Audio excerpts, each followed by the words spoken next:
¿Cómo te encuentras, criatura humana? Espero que de lo mejor. Estás aquí, en el Meraquí de Galo Morocho, siempre con noticias, novedades y episodios diferentes para ti, para que te puedas enterar y conocer lo que sucede a través del planeta Tierra. Así que ya sabes, si tienes algún tema que te gustaría que yo converse, que platiquemos, házmelo llegar, que para mí será un gusto en poderlo narrar y contarte de la mejor manera. Arrancamos. El hombre lobo de Siberia. Era una noche cerrada y el viento gélido soplaba en la población rusa de Angarsk.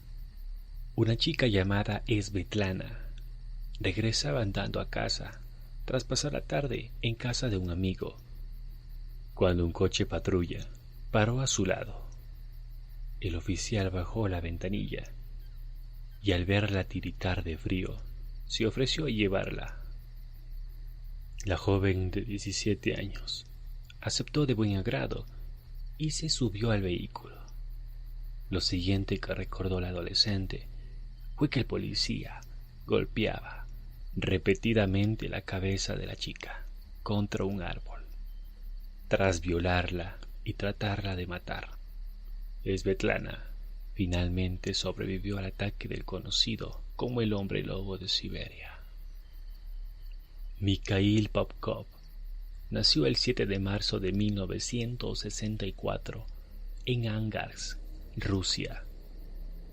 Pero poco se sabe sobre su vida familiar, personal o laboral. Entre los detalles que trascendieron, su matrimonio con Elena y el nacimiento de una hija llamada Ekaterina. Ejerció como policía en la región de Irkutsk y hasta su detención, su trabajo como guardia de seguridad en una empresa química. A partir de ahí, solo conocemos su faceta de criminal. Una carrera que, según contó él mismo, comenzó de forma espontánea tras ver a una prostituta deambular en estado de embriaguez y que físicamente se parecía a su madre, algo que le perturbó. Parece ser que la matriarca era alcohólica y maltrataba y abusaba físicamente de Mikhail cuando aún era menor.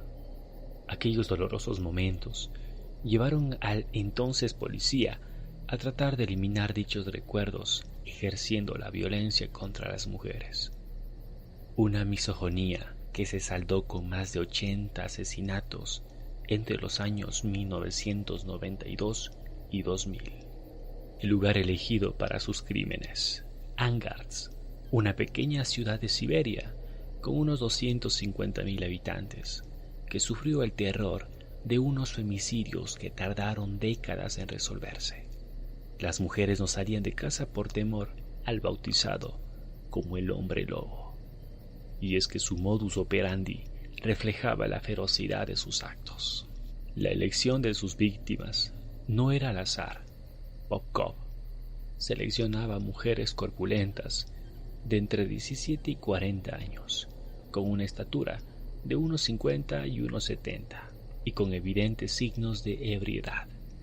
Una vez encontrado el objetivo, el uniformado policía se ofrecía a llevarlas a un destino en el coche patrulla.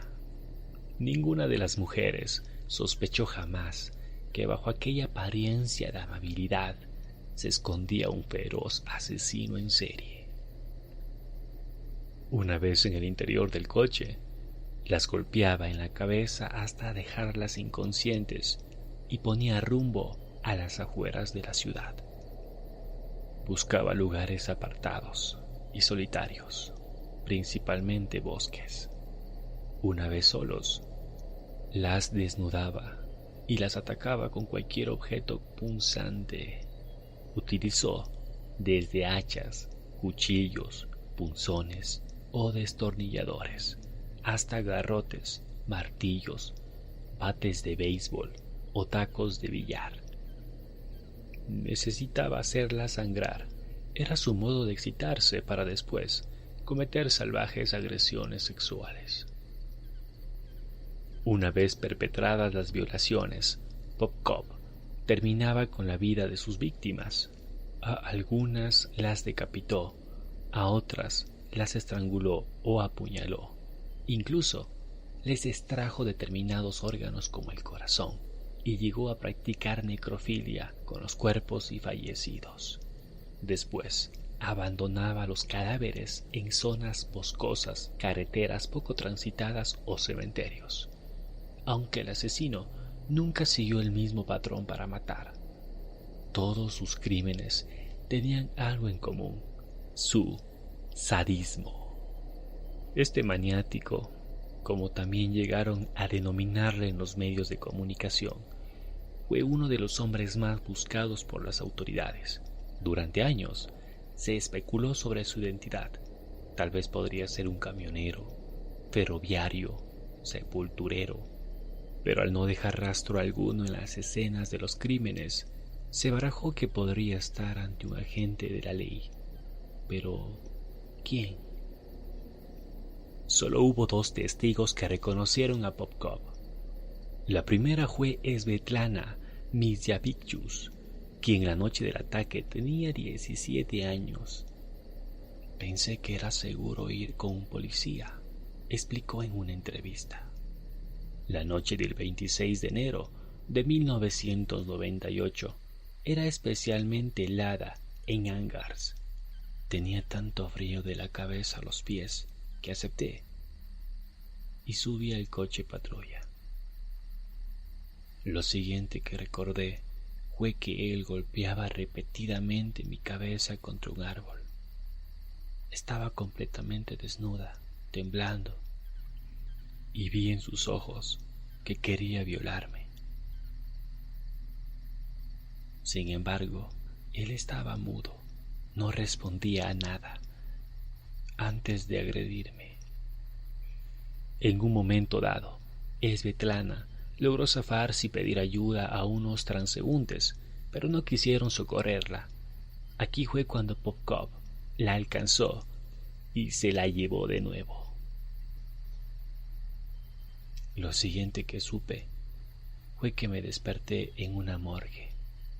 Me senté y vi una etiqueta en la punta de un cadáver a mi lado, pero de la impresión me desmayé. Horas después me levanté en un hospital, pero el trauma fue tal que no recordaba nada de lo sucedido, ni siquiera su nombre ni su edad. Aparecí con la mitad del cabello arrancado. Mi cuerpo estaba paralizado de un lado y con un estrés postraumático que me duró después de 20 años. Aquel ataque me hizo envejecer 7 años. No podía caminar ni hablar. Tuve que aprender todo de nuevo, desde el principio. Me llevó 2 o 3 meses.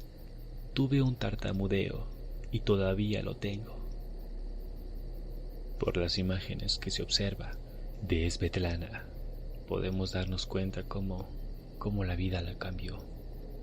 En las fotos, claramente podemos ver cómo está esta mujer consumida por el trauma que le dejó este asesino. No obstante, cuando Svetlana narró su dramático episodio en comisaría y describió físicamente a la gente en cuestión, nadie la creyó. Nadie sospechó que el autor de tales aberrantes hechos fuera un compañero. La declaración de Popkov, negando cualquier implicación al respecto y aportando una sólida coartada, eliminó cualquier halo de recelo. También contribuyó su propia mujer, Elena, que además de trabajar como oficial, aseguró haber estado con él aquella noche. Después de este episodio, la joven tuvo que esperar 17 años para ver a su atacante sentado ante un tribunal. Perdí la capacidad de caminar de nuevo en el segundo que lo vi. Mencionó Svetlana tras subirse al estrato y relatar el ataque. Evgenia Protasova fue la segunda superviviente del maníaco de Angars. Aquella noche de 1999, la joven de 18 años discutió con su novio al salir de un restaurante. Quería que fuera a su casa, pero me negué rotundamente. Él se enfadó y me gritó que me fuese por mi propia cuenta. Aquí fue cuando Popkov apareció, la convenció para subirse al coche policial y tras un contundente golpe en la cabeza, la llevó al bosque.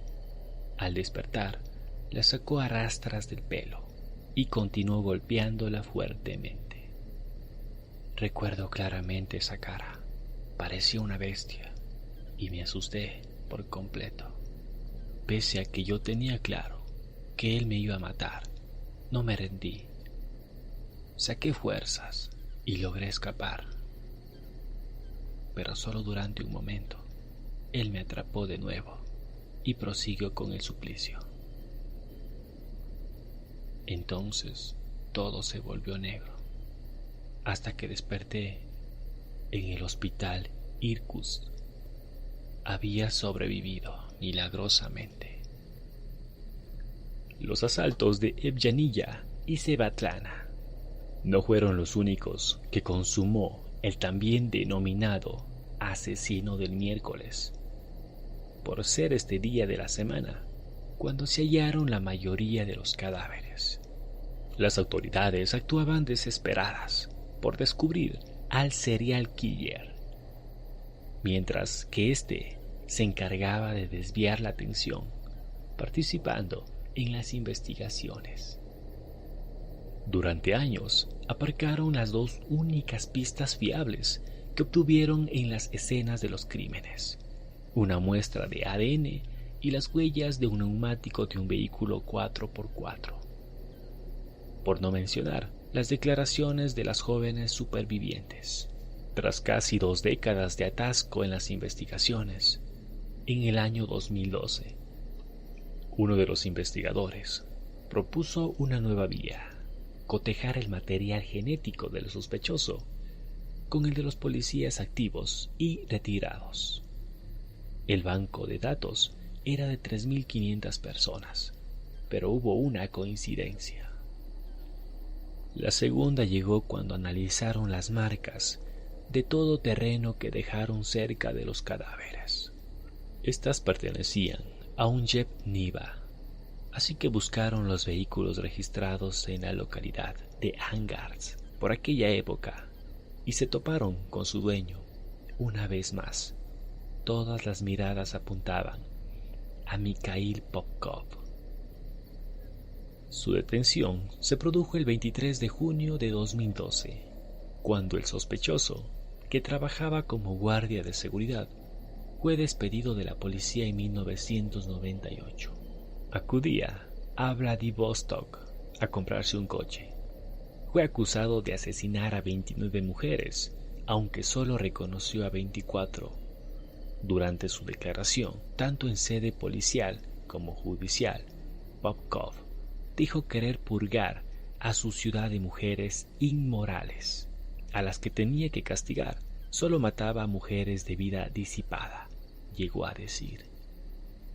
Los expertos que analizaron al purgador, así como también lo mencionaban, creían que su obsesión por castigar a sus víctimas comenzó cuando sospechó que su mujer le era infiel.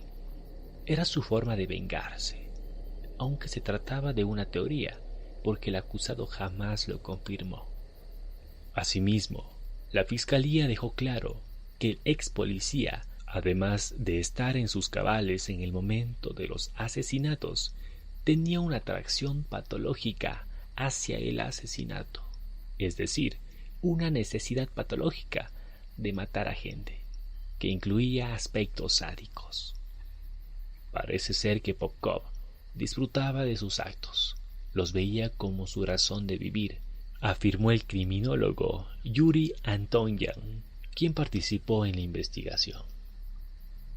Aunque durante el juicio el detenido mostró arrepentimiento, llegó a dar datos a la policía para esclarecer más muertes. También relató cómo sintió asco hacia las chicas por su comportamiento despreocupado y quise castigarlas, mencionaba. Hasta justificó los apuñalamientos, alegando ser culpa de las víctimas, porque andaban borrachas por la calle en lugar de estar en casa con sus maridos e hijos, mencionaba aquel asesino. El motivo por el que dejó de violar y matar: contrajo una sífilis que lo dejó impotente. Después de eso, dejé de sentir el deseo de violar y matar, aseveró. Pero tal y como se ha demostrado, hasta hace bien poco, esto no fue del todo cierto. En enero de 2015, el juez lo encontró culpable de 22 asesinatos y 2 intentos de homicidio y fue condenado a cadena perpetua. La siguiente sentencia llegó en diciembre de 2018, cuando el Tribunal Regional de Irkutsk confirmó que Popkov también había matado a otras 59 mujeres, es decir, que perpetró un total de 81 femicidios. Estos últimos aún estaban sin resolver. Queda condenado a cadena perpetua en una prisión de alta seguridad, rezaba la sentencia que leyó el juez. Desde entonces, las confesiones no han cesado. Una de las últimas se produjo en el 2020, cuando Popkov afirmó haber ajusticiado a otras 2 mujeres más. La cifra alcanzaría las 83. Nos peleamos y las asesiné, mencionó. Pero esta nueva declaración podría ser una estrategia del preso para regresar a la cárcel de Irkutsk, mucho más confortable y agradable que el penal Torboyevsky Central en la región de Mordovia. Una forma de tomarse vacaciones después de estar 10 meses cosiendo uniformes y mascarillas para el sector sanitario ruso en plena pandemia por COVID-19. Algo que está haciendo falta a nuestro país para estos asesinos, violadores, pedófilos, realmente que se dediquen a hacer algo. El hombre lobo de Siberia, sea como fuere, uno de los principales investigadores de los crímenes de este asesino en serie, el teniente coronel Karchevsky, está convencido de que Popkov cometió más de 100 crímenes, cerca de 200. Realmente Popkov, un asesino que no tenía piedad con sus víctimas, cómo las trataba. ¿Qué opinas? Déjame tus comentarios. Esto es El Meraquí de Galo Morocho. Te me cuidas. Hasta pronto.